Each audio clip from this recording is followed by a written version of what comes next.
Bighorn sheep aren't strangers to many of us living in Montana, and in Colorado, wildlife officials are doing everything they can to keep the majestic animals around for the foreseeable future. Dominic Garcia explains.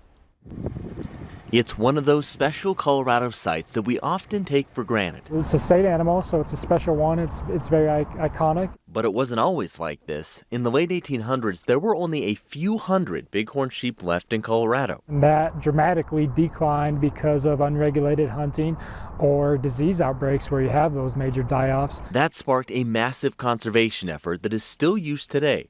Part of it includes this: capturing the bighorn sheep and relocating them to areas where they can thrive. The people that are employing the net, and then you got the crew on the ground that is working really quickly to process the animals. You get them onto their new habitat and hope that you can set them up for success. Over the years, the capturing and relocating of the animals has paid huge dividends.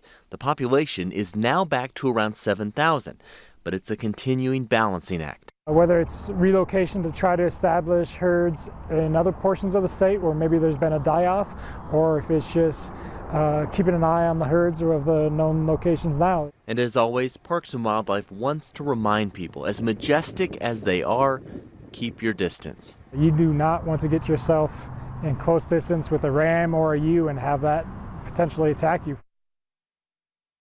All right, great to hear such interesting animals. I was just telling Brett, I love watching them spar and fight. It's something, a sight to see.